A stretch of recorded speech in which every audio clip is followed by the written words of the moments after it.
Bienvenue à cette nouvelle rencontre de l'école des disciples, rendez-vous qui a vocation à conseiller, orienter, motiver sur la relation avec Dieu et le caractère du Christ. Aujourd'hui, nous sommes là pour aborder un autre sujet. C'est vrai, son intitulé peut sembler un peu familier, comme si on était en train de se répéter, mais nous comprendrons la différence tout à l'heure. Aujourd'hui donc, le sujet qui nous rassemble s'intitule « Ma relation avec Dieu ». Nous voulons profiter également de cette nouvelle saison dans laquelle nous sommes entrés depuis quelque temps pour que les uns et les autres puissent être bien fixés par rapport à cela. Donc je voudrais m'adresser à toi de manière directe, un peu comme si on s'était retrouvés dans mon bureau et qu'on était en train d'échanger justement sur ce sujet. Je prie que le Saint-Esprit t'aide à comprendre. Et si tu as des questions, des préoccupations, tu sais que tu peux les envoyer par SMS ou WhatsApp au plus 237 657 45 66 23. Plus 237 657 45 66 23. La première chose que je voudrais te faire comprendre, c'est que ta relation avec Dieu est le point de départ de tout ce qui va se passer dans ta vie. Le point de départ de tout ce qui va se passer dans ta vie, quel que soit ce que ta vie est appelée à être demain, quel que soit ce que ta vie est appelée à produire demain, tout cela a pour point de départ ta relation avec Dieu. C'est à partir d'elle que tout le reste va se construire. Une fois que tu as compris cela, tu vas donc te rendre compte que c'est la chose sur laquelle tu dois veiller avec la plus grande attention, la plus grande rigueur. C'est le secteur de ta vie sur lequel ton attention doit être la plus investie en matière d'éveil, en matière de protection. C'est-à-dire que qu'importe le cours des événements dans ta vie, tu ne dois pas permettre que ta relation avec Dieu puisse en subir le contre-coup, parce que si ta relation avec Dieu se retrouve paralysée, se retrouve polluée, cette pollution et cette paralysie vont s'exprimer dans ta vie de manière générale. Tout enfant de Dieu né de nouveau puise dans sa relation avec Dieu. C'est le réservoir dans lequel tu vas puiser les matériaux et le matériel nécessaire à la construction de cette vie à laquelle Christ t'a appelé. Donc, si déjà tu ne sais pas puiser dans ce réservoir, tu vas avoir une existence vide. C'est la raison pour laquelle nous avons beaucoup de personnes se faisant appeler enfants de Dieu, arpentant les chapelles à longueur de semaine, à longueur de dimanche. Quand on observe leur vie, on a du mal à lire l'expression de la présence de Dieu dans leur vie. Et justement parce qu'en réalité, cette notion de relation avec Dieu n'a pas été prise en compte. Parfois même ces personnes n'ont aucune relation avec Dieu. C'est-à-dire que à la façon dont vous prenez les décisions, à la façon dont vous faites les choix, à la façon dont vous gérez certaines situations qui arrivent dans votre vie, on peut tout de suite savoir déjà si vous avez, en fait, quel type de relation vous avez avec Dieu. Parce qu'en réalité, quand on parle de la relation avec Dieu, on parle du type de rapport que vous avez développé avec Dieu. Et l'opinion que vous avez, ce que Dieu représente pour vous, parce que ça va influer sur la façon dont vous gérez les choses. Donc, c'est pour cela que nous le disons. Ta relation avec Dieu, c'est le réservoir dans lequel tu puises. Et tu dois donc faire très attention à la façon dont ce secteur de ta vie est géré. Ce qui veut dire que ta relation avec Dieu est prioritaire. Elle prime sur tout. Sur ton boulot, sur tes activités, sur tes relations. Parce que c'est à partir d'elles que tu prendras les ingrédients, les nutriments pour construire tes relations, pour construire ton boulot. Donc, si déjà entre Dieu et toi, il n'y a pas de bonne relation, parce qu'il peut y avoir une relation sans qu'elle soit bonne, sans qu'elle te soit profitable. Il y a des gens qui ont une relation d'inimitié avec Dieu. Ils rejettent Dieu systématiquement. Il y a des gens qui ont une relation de rébellion avec Dieu. C'est-à-dire qu'ils sont dans une logique de rejet systématique de Dieu. Mais il y a des gens qui ont la relation que Enoch, Abraham, les disciples avaient avec Dieu. Pour qu'on puisse dire ils ont marché avec Dieu. C'est de cela dont nous voulons parler. Nous voulons parler de cette relation avec Dieu qui ressemble à celle d'Enoch, cette relation avec Dieu qui ressemble à celle d'Abraham, dans laquelle on reconnaît à Dieu cette position d'autorité, cette position de celui qui sait tout, cette position de dépendance. Je sais qu'en réalité, c'est lui qui tient tout. C'est pour cela que nous aimons souvent dire à l'Écodis que la conscience de Dieu, c'est-à-dire que ce dont nous sommes conscients au sujet de qui est Dieu pour nous, influera sur la façon dont nous allons mener notre relation avec Dieu et va s'exprimer dans ce que nous allons produire en tant que personne de nouveau. Je veux insister parce que plus le temps passe, plus je me rends compte que nous avons beaucoup d'agitation dans l'Église contemporaine. Des gens s'agitent énormément dans la religion, s'agitant à courir derrière les programmes, derrière ci, derrière ça, sans aucun véritable fondement, sans aucune véritable, n'est-ce pas, comment je vais dire, consistance spirituelle. C'est de là que ça part, la relation avec Dieu. Qui est Dieu pour toi? Comment est-ce que tu le vois? Comment est-ce que tu entretiens ta relation avec lui? Cette relation que tu as avec lui, est-elle fonction de l'assemblée dont tu es membre? Est-elle fonction de comment les enfants de Dieu vivent? Et si aujourd'hui on venait à détruire toutes les églises, si aujourd'hui tu venais de trouver ton pasteur en flagrant délit d'assassinat, il est en train de commettre un meurtre, est-ce que cela affecterait ta relation avec Dieu?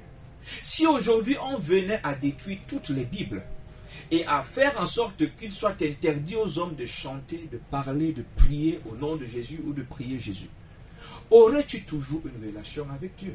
Ta relation avec Dieu tient sur quoi? Qu'est-ce qui en fait la force? Et cette relation avec Dieu, comment est-ce que tu l'entretiens? De quoi est-ce qu'elle est constituée? Cette relation avec Dieu a-t-elle des limites? Est-ce qu'elle est uniquement circonscrite à tes obligations au niveau de ta communauté?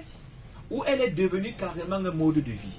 C'est elle qui impulse, n'est-ce pas, la dynamique des caractères que tu adoptes, de la personnalité que tu cultives et que tu manifestes, des actions que tu poses, des initiatives que tu mènes, des entreprises dans lesquelles tu t'engages, voilà les décisions que tu prends.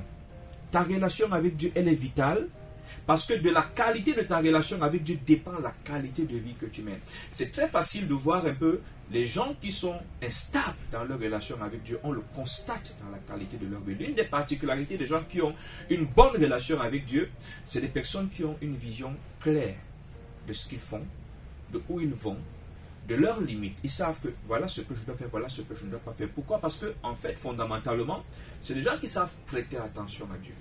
Les gens qui sont trop pressés là, vous ne pouvez rien bâtir de sérieux avec Dieu. Ceux qui bâtissent de grandes choses avec Dieu sont ceux qui savent prêter attention. Et quand je parle de prêter attention, je ne parle pas simplement du fait de rester concentré là, se dire voilà, j'ai fait un son, mais il faut qu'il me revienne.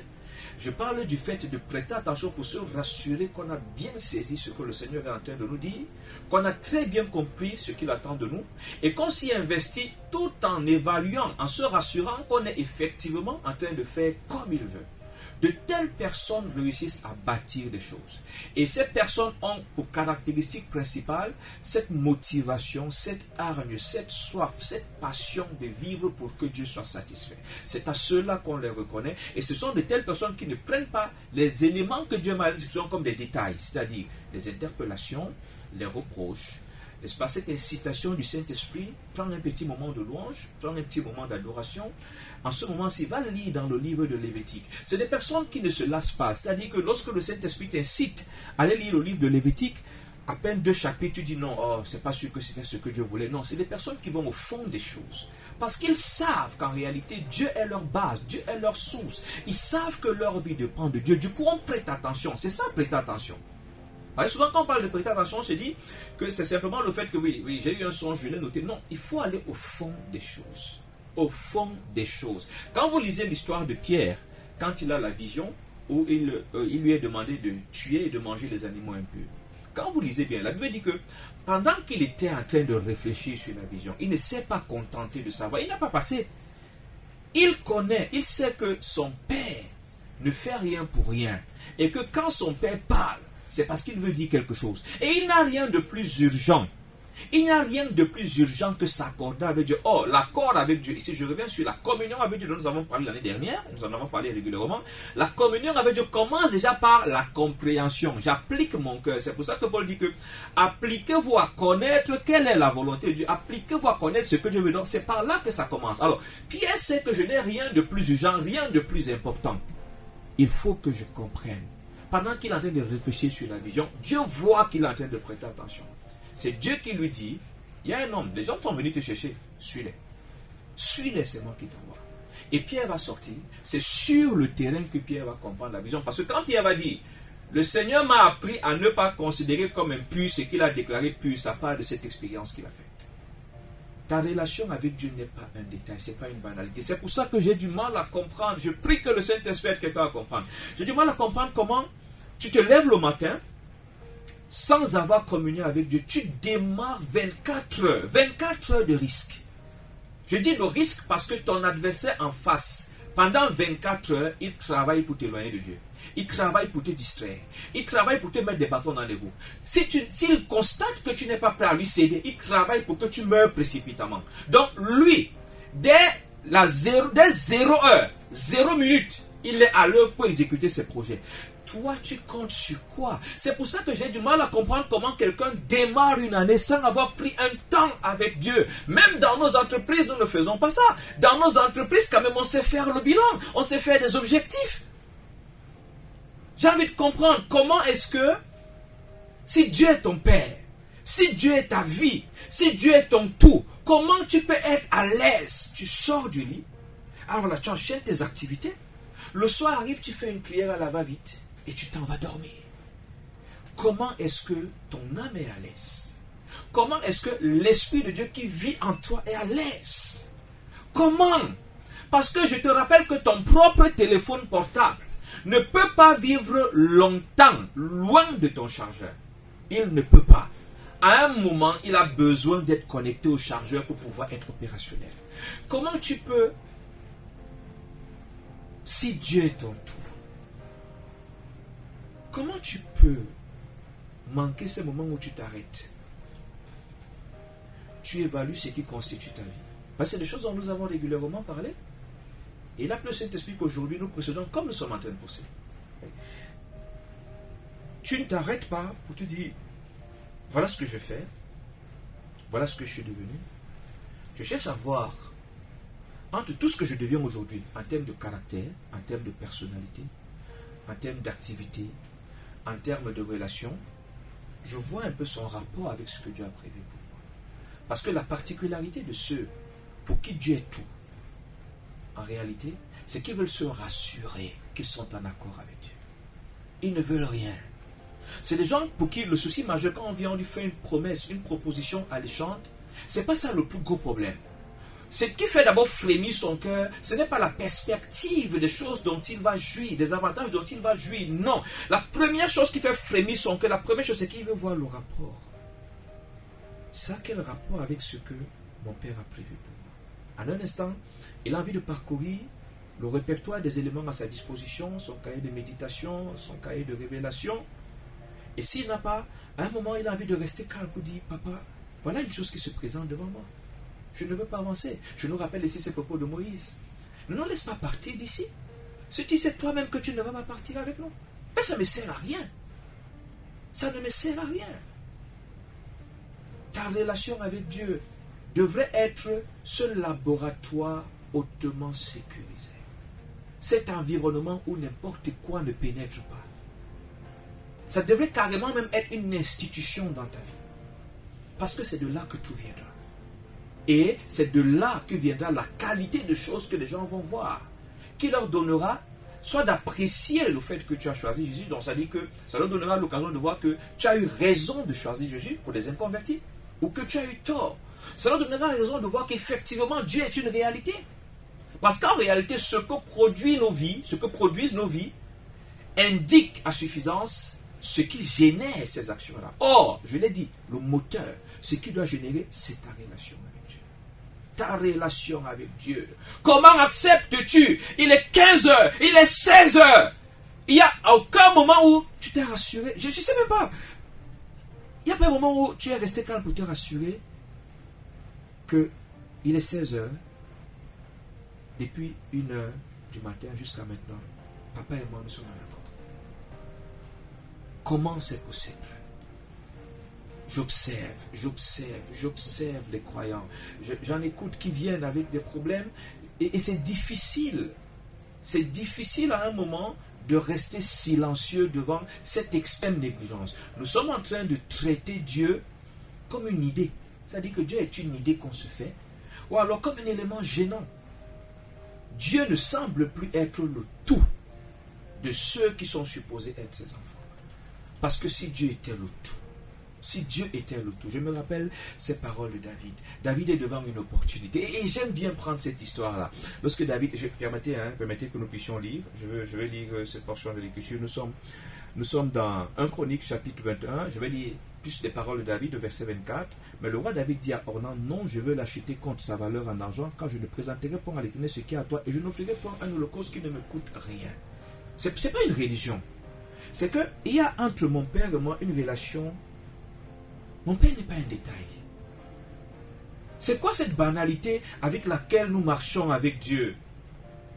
Cette banalité.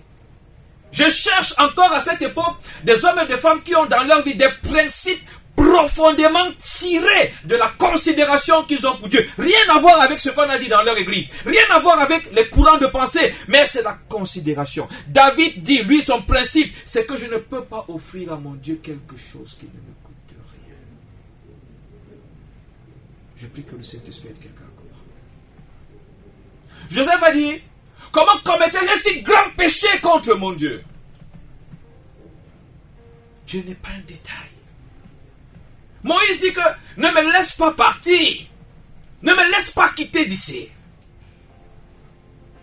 Comment toi tu peux faire? Tu te lèves le matin. Ceux qui ont les Ngambi, pour ceux qui connaissent un peu dans les régions côtières, ceux qui ont les gris-gris, les clans et tout le reste, savent qu'ils doivent commencer par là. Ceux qui ont leur lieu de culte traditionnel, leur lieu de culte ancestraux, savent qu'ils ne doivent pas jouer. Souvent nous les croisons dans la société. Ils vont vous dire non, chez nous, la tradition ne veut pas que... C'est-à-dire que le culte des ancêtres est tellement présent. La considération qu'ils ont de leurs ancêtres s'exprime, conditionne leur attitude, leur choix, leurs principes, leurs règles.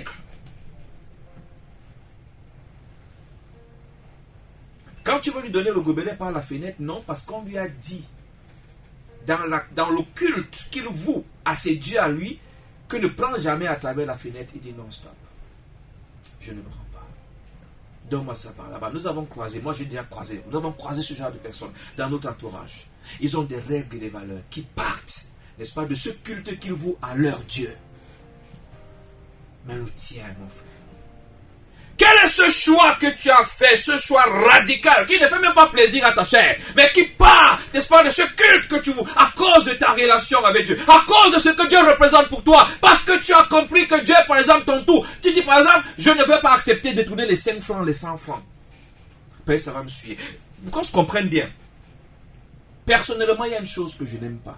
Je n'aime pas qu'on vole la gloire de Dieu dans ma vie. J'aime pas. Même si c'est difficile, comment? J'aime voir Dieu relever les défis. Parce que j'ai un certain plaisir à témoigner de la fidélité et de la grandeur de Dieu. Et j'aime alors rappeler, c'est pour cela que lorsqu'il a fallu que je quitte l'enseignement, appelle ça quoi, les écoles publiques, privées, pour l'école publique, au lycée. Et quand on proposait un faux bulletin, j'avais un problème avec. Parce que je ne voulais pas. Et même, quand quelqu'un veut venir faire quelque chose, je veux me rassurer que Dieu veut. Parce que je ne veux pas que la gloire de mon Dieu aille chez quelqu'un d'autre.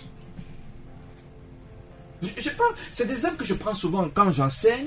Pour ceux avec qui on a déjà eu à échanger. Pour ceux qui suivent les séminaires ou les enseignements. Parce que c'est ce que mon Dieu représente. Il y a des raccourcis que je ne vais pas prendre. Rien à voir. Moi je me rappelle tout petit. Le pasteur à qui j'ai demandé conseil m'a dit d'utiliser le faux bulletin. Mais non. Ce que Dieu représentait pour moi m'imposait un autre choix. Non, je ne peux pas. Je ne peux pas. Ben, ça dépend. Je veux témoigner de la fidélité de Dieu. Comment vais-je dire aux hommes que pour avoir le mari que j'ai eu aujourd'hui, j'ai eu besoin de le charmer? Comment expliquer aux hommes que ce que j'ai brandi comme étant la gloire de Dieu dans mon mariage est le fruit de la prostitution, de la manipulation? J'ai joué au chantage émotionnel, psychologique. J'ai appâté avec de l'argent. Non, parce que demain, je vais dire la capacité de mon Dieu. Je ne prends pas de raccourci. La relation avec Dieu. Prends ta relation avec Dieu au sérieux. Si tu ne sais pas comment le faire, à l'Écodis, on se dispose à t'accompagner. Prends ta relation avec Dieu au sérieux. Tu verras les grandes choses que Dieu va faire dans ta vie. Parce que Dieu honore ceux qui font de lui leur tout. Ils n'ont pas les mêmes témoignages que les autres. Il y a dans leur vie des choses que Dieu fait, tu ouvres la bouche. J'ai souvent eu à écouter les témoignages des frères. Quand tu écoutes, la seule chose que tu as envie de dire, simplement c'est que c'est Dieu. C'est-à-dire que c'est tellement puissant que tu sens que Dieu a déployé sa majesté dans cette histoire. Mais souvent, il faut écouter l'arrière-fond de ce témoignage. C'est-à-dire que l'histoire, tu constates que non, cette personne à un moment n'a pas joué avec Dieu. A dû braver des choses, a dû faire des choix, a dû s'imposer des contraintes. Je prie que le Saint-Esprit aide quelqu'un à comprendre. Il faudrait que nous arrêtions avec cette banalité. Il faudrait que nous permettions. C'est aussi pour ça qu'on manque d'histoire. On manque d'histoire. Aujourd'hui, quand les gens partent évangéliser, ils vont parler de l'histoire de leur pasteur, l'histoire de Paul, l'histoire de Marc, l'histoire de Jacques, l'histoire de Jean. Leurs propres histoires, ils n'en ont pas. Pourtant, Jésus veut que tu sois un témoin. Parce que la relation avec Dieu, elle n'est pas bonne. Elle n'est pas bonne. Elle manque de consistance. Et quand elle manque de consistance, elle manque de fait. Quand elle manque de fait, il n'y a pas d'histoire, il n'y a rien à partager. Rien. Rien. Ceux qui marchent avec Dieu ont des choses à partager sur Dieu. Ceux qui marchent avec Dieu peuvent parler de Dieu. En réalité, il faut me le dire, seuls ceux qui marchent effectivement avec Dieu peuvent efficacement parler de Dieu. Parce qu'ils ne parlent pas de ce qu'ils ont lu. Ils parlent de ce qu'ils ont vécu. Ils parlent de ce qu'ils ont vécu. Ils partagent une expérience incitative. Elle va t'inciter à vouloir faire la même expérience, à aller découvrir le même Dieu dans ses profondeurs. Comment tu fais pour que les moments que toi-même tu as pris comme étant tes moments de rencontre avec Dieu, tu les banalises au profit du cinéma, au profit des jeux, au profit de la conversation. Tu sais très bien que tu as convenu que 16 heures, c'est ton temps de communion avec ton Père. Mais parce qu'il est 15h15, 15h20 ou 15h même 30, ton frère en Christ est venu te rendre visite, vous êtes dans les grands commentaires. Supposons même que vous voulez même, vous voulez même commencer à prier. Tu oublies que tu as rendez-vous avec ton souffle de vie, l'auteur de ton souffle de vie. Comment tu vas être à l'aise de savoir que voilà 16 heures qui arrivent parce que tu as faim. Tu dis je vais commencer à 16h10. Et tu es la même personne qui va dire Seigneur, fais-moi voir ta gloire. Comment? Ta relation avec Dieu, vas-y. Prends Dieu au sérieux. Prends Dieu au sérieux. Et ce sérieux, traduis-le. Définis le périmètre de ta relation avec Dieu. Au-delà duquel les blagues s'arrêtent. Au-delà duquel la légèreté s'arrête. Construis cet hôtel-là. Ce périmètre-là, c'est l'hôtel que tu dois construire dans ta vie. Un hôtel consacré à ton Dieu. Et dis-moi si tu ne vois pas en cette nouvelle année Dieu exploser dans une autre dimension d'action dans ta vie. Un peu plus de sérieux. Je vais t'encourager vraiment à prendre un moment, à revoir tout ça. Et si tu as des questions ou des préoccupations, n'hésite pas.